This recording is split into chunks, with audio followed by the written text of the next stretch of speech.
Eu nunca imaginei que um coração pudesse se despedaçar como vidro sob os pés, mas o meu fez isso naquela tarde chuvosa de 1972. Os pedaços ainda me cortam profundamente, mesmo agora. Meu nome é Eleanor Thompson. Tenho 78 anos e vivo tranquilamente em um pequeno chalé no interior de Ohio, onde os campos de milho sussurram segredos que eu gostaria de esquecer. Já fui professora, criando minha doce Lily com todo o amor que eu tinha. Mas as sombras da vida roubaram essa luz. Estou contando esta história agora porque... Bem, querida, guardar isso dentro de mim me envenenou por tempo demais.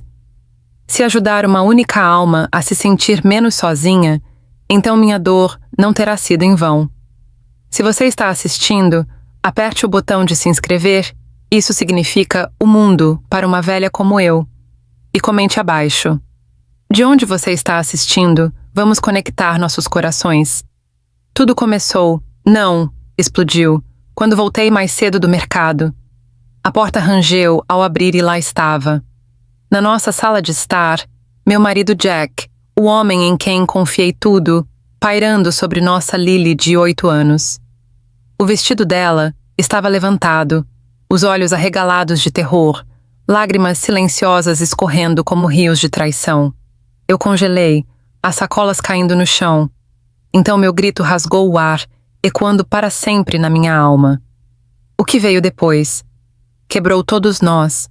Aquele grito em 1972 não foi a primeira vez que meu mundo se partiu. Para entender por que confiei em Jack, por que não percebi os sinais, você precisa saber de onde eu vim. De um lugar onde a esperança era tão frágil quanto sementes de dente de leão. Nasci em 1957, em uma cidadezinha pacata de Ohio chamada Willow Creek. Nossa casa era uma construção de tábuas já cedendo, com a pintura descascando como pele velha. Meu pai, Henry, era operário de fábrica, mãos calejadas, olhos cansados, mas sempre gentis. Ele me carregava nos ombros pelos campos, apontando as estrelas. Ellie, ele dizia, você vai brilhar mais do que todas elas, e eu acreditava. Minha mãe, Clara, era o coração da nossa casa. Acordava ao amanhecer para sovar o pão, e o cheiro de massa assando me envolvia como um abraço. Éramos pobres. O jantar muitas vezes era apenas batatas com molho. Mas a risada dela fazia parecer um banquete. Eu me sentava na varanda empenada, desenhando flores na terra, sonhando em ser professora um dia. Um sonho bobo de menina, puro como um hino de domingo. Mas a pobreza tem garras. Eu via isso no avental puído de mamãe, na tosse de papai, que nunca ia embora. Eles me amavam, mas a vida os desgastava. Eu jurei que fugiria daquela luta, que encontraria um homem que me daria uma vida melhor. Eu era tão jovem, tão confiante. Não sabia que promessas podiam virar veneno. Eu achei que poderia fugir da pobreza que grudou na minha infância. Achei que o amor poderia reescrever minha história. Então conheci Jack. Era 1965, uma noite quente de verão no salão de baile de Willow Creek. Eu tinha 18 anos, vestindo o vestido usado da minha mãe, tímida demais para encarar o olhar de alguém. Jack apareceu, cheio de charme e confiança, com um sorriso afiado como uma lâmina. Quer dançar, querida? Ele disse, com uma voz suave como uísque. Meu rosto queimou.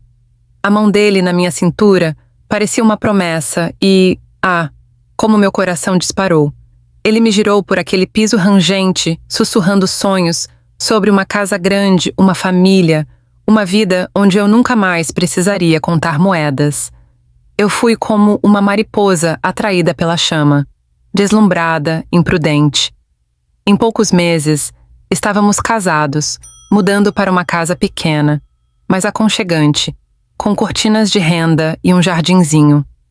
Eu acordava com o cheiro do café dele, acreditando que tinha encontrado o meu para sempre. Mas havia rachaduras. As noites que ele passava no trabalho. O jeito que seus olhos endureciam quando eu fazia perguntas. Não se preocupe com essa sua cabecinha bonita. ele dizia, me dispensando. Eu ficava acordada, olhando para o teto, com o estômago revirando de dúvidas que eu não sabia nomear. Eu queria tanto acreditar nele. Mas algumas promessas são apenas sombras esperando para sufocar você. Achei que as promessas de Jack seriam a minha salvação. Mas foi Lily quem se tornou a minha luz. Era 1969, uma manhã fria de primavera, no hospital de Willow Creek. O ar cheirava a desinfetante e esperança enquanto eu estava naquela cama dura, segurando firme nas grades, atravessando o fogo do parto. Então veio o choro dela, o primeiro respiro de Lily, agudo e doce, como uma melodia que só uma mãe poderia ouvir. Segurei seu corpinho pequeno, seus punhos se fechando como pétalas, e meu coração jurou protegê-la para sempre. Nossa casinha voltou a ter vida. Eu cantava para Lily sobre o rangido do berço, e suas risadinhas afastavam minhas dúvidas sobre Jack. As manhãs eram suaves, seus pezinhos chutando sob a colcha, Jack a jogando para o alto, rindo alto e caloroso. Para o mundo, éramos perfeitos, uma família jovem moldada nos sorrisos de domingo na igreja. Mas as sombras permaneciam. A voz de Jack se tornava áspera quando eu deixava a louça por lavar. Você está relaxando, Ellie. Ele rosnava, os olhos frios como aço. Eu apertava Lily contra o peito, afastando a dor e dizendo a mim mesma que era apenas estresse. Eu queria acreditar que ainda éramos inteiros. O amor cega você para as rachaduras, mas elas estavam crescendo, esperando para nos engolir. Eu achava que Lily era minha luz, que nosso lar era seguro, mas as sombras sempre encontram um jeito de entrar. Era 1972. Jack começou a mudar. Ele saía por horas, voltando com cheiro de uísque e olhos distantes. Negócios. Ele murmurava, batendo a porta. Em casa, seu temperamento explodia como trovão. Uma xícara quebrada por um prato mal lavado. Você não presta, Ellie. Ele gritava e eu engolia o medo, pensando que era só o cansaço dele. Mas então veio Lily. Minha menina de 8 anos, sempre rindo, começou a murchar.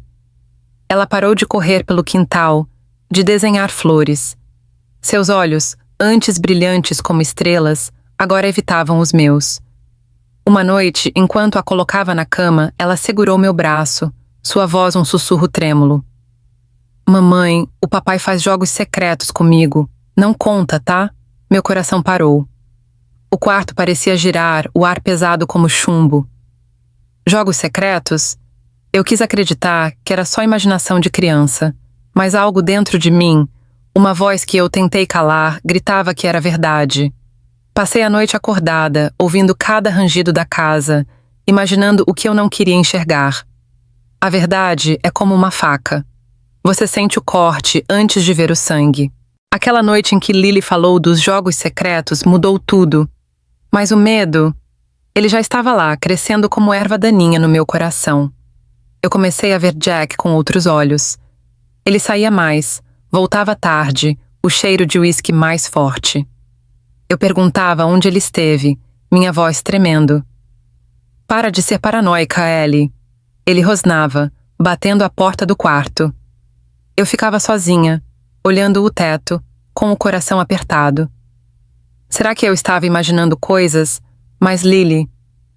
Minha Lily não era mais a mesma. Ela, que adorava dançar no quintal, agora se encolhia no canto do quarto.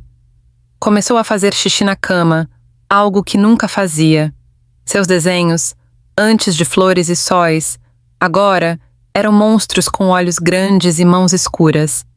É só um desenho, mamãe, ela dizia, mas seus olhos imploravam por algo que eu não queria nomear. À noite, eu sonhava com figuras escuras rastejando pelas paredes, sufocando minha menina.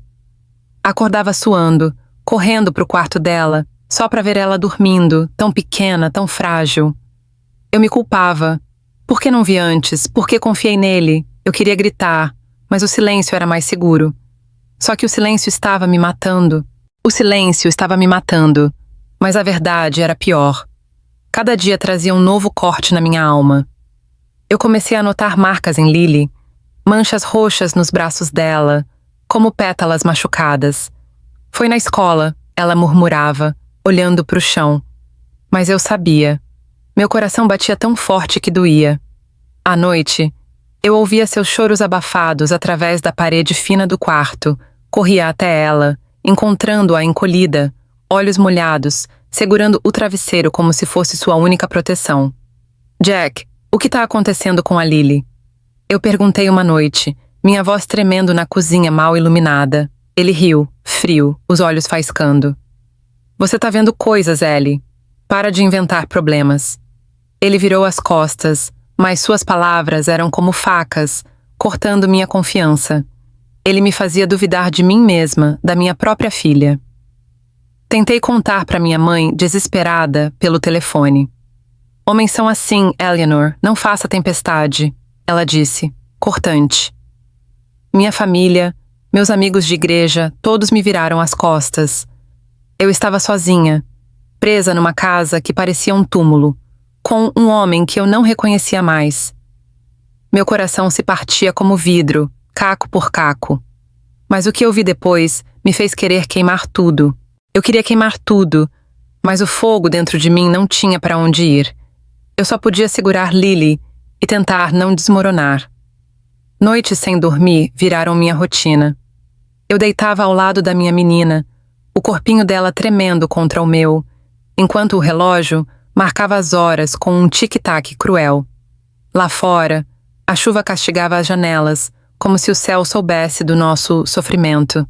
A inocência de Lily, que um dia foi como flores frescas no meu jardim, agora murchava diante dos meus olhos, pétalas caindo uma a uma. Tentei pedir ajuda. Levei Lily ao médico da cidade, um homem de óculos tortos e olhar impaciente. Crianças inventam coisas, Sra. Thompson, ele disse, mal olhando para ela. É só uma fase.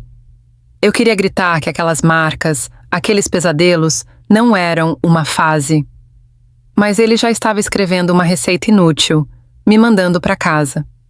A sociedade ao meu redor, vizinhos, igreja, até minha própria mãe, me dizia para ficar quieta, para salvar meu casamento. Mulheres como eu não tinham voz. Cada porta fechada alimentava uma raiva silenciosa. Eu me via no espelho, olhos fundos, me perguntando onde errei. Era minha culpa? Por confiar? Por amar? À noite, segurando Lily, eu jurava protegê-la, mesmo que o mundo todo me virasse as costas. A dor nos molda, mas também nos endurece. Algo em mim estava mudando, e eu não sabia se era força ou ódio. Algo em mim estava mudando. Não sei se era força ou ódio, mas pela primeira vez senti uma faísca. Eu ia lutar por Lily. Eu não podia mais fingir. Cada choro abafado, cada marca roxa, cada olhar assustado dela era um grito que eu precisava ouvir. Então comecei a agir nas sombras. Peguei um caderno velho, escondido debaixo do colchão, e anotei tudo. Datas, horas, o que Lily dizia, as vezes que Jack saía e voltava com raiva. Minha mão tremia, a caneta rasgando o papel, mas cada palavra era uma promessa de protegê-la. Uma noite, quando Jack dormia, fui até a casa da vizinha, Dona Clara. Sob a luz fraca de um poste, contei tudo, minha voz quebrando. Eleanor, você precisa ser forte, ela disse, segurando minhas mãos. Você não tá sozinha. Aquelas palavras acenderam algo em mim, como um trovão antes da tempestade. De volta em casa, eu me encarava no espelho do banheiro, praticando o que diria a Jack. Você não vai mais tocar nela, eu sussurrava, minha voz oscilando entre medo e fúria. Eu imaginava o confronto, meu coração batendo como um tambor, mas a imagem de Lily, tão pequena, me fazia continuar. Eu era uma mãe. E uma mãe não desiste. Mas o que eu faria depois mudaria tudo. Eu disse que uma mãe não desiste. Mas sozinha, eu era apenas uma voz tremendo no escuro. Foi quando encontrei quem me ouviu. Naquela semana, encontrei um número rabiscado num folheto, escondido na minha bolsa, um abrigo de mulheres em Dayton. Eu tremia só de discar, mas uma voz suave atendeu. Você não tá sozinha, ela disse. Combinei de encontrá-las numa esquina, sob a luz fraca de um poste, longe dos olhos de Jack. A chuva pingava no meu casaco enquanto eu caminhava, o diário apertado contra o peito, cada passo um ato de coragem. No abrigo conheci Ana, uma mulher de olhos gentis que pareciam carregar suas próprias cicatrizes. Você é forte, Eleanor, ela disse segurando minha mão.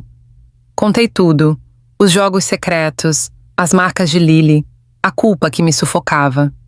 Elas escutaram sem julgamento, seus rostos iluminados por uma lanterna, como anjos na escuridão.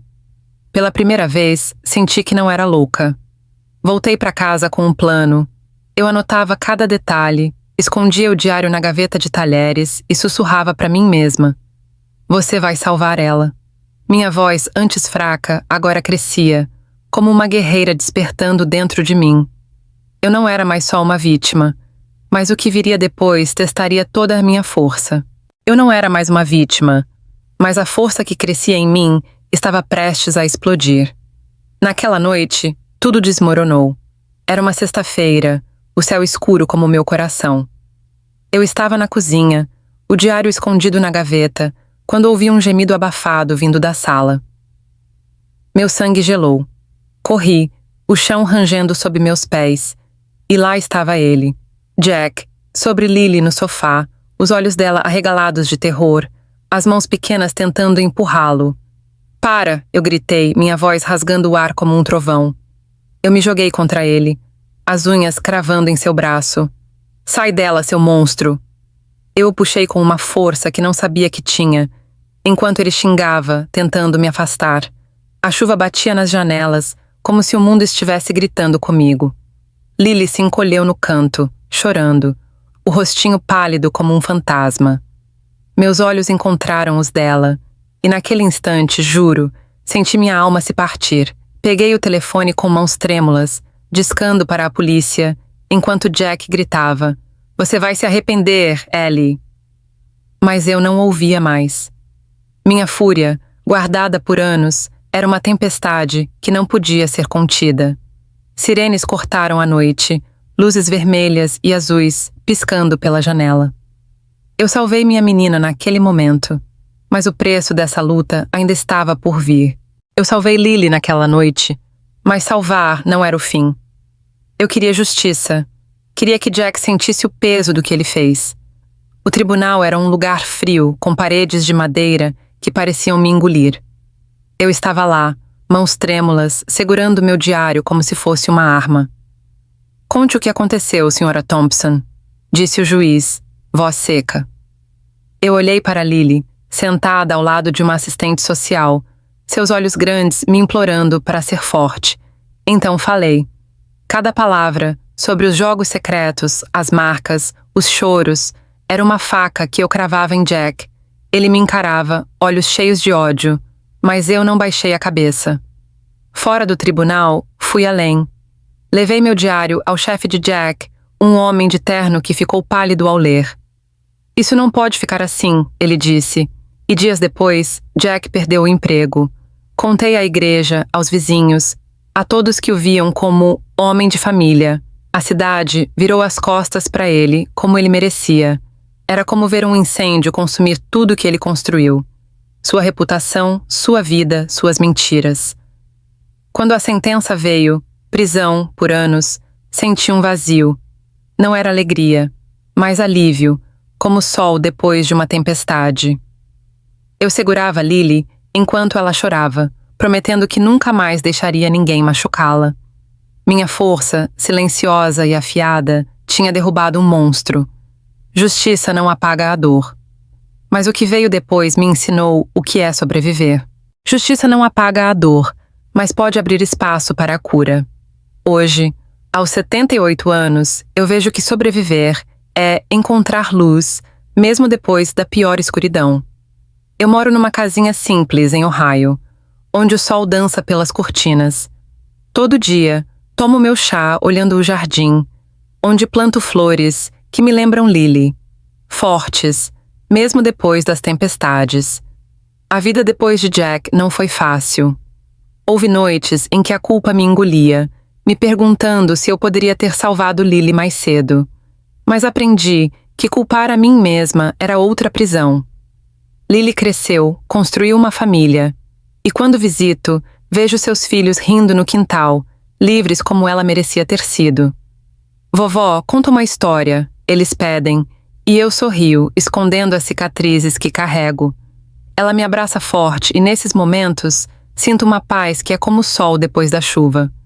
Nós duas sobrevivemos, juntas, reconstruindo o que foi quebrado. Se você está ouvindo, saiba disso. A dor não define você. Você é mais forte do que imagina. Fale, lute, encontre quem te ouça. E se puder, clique em inscrever-se e comente de onde você está assistindo. Sua voz importa. Minha história é para você, para que nunca se sinta sozinha. A cura não apaga as cicatrizes, mas ensina você a amá-las. E isso, minha querida, é o começo de tudo.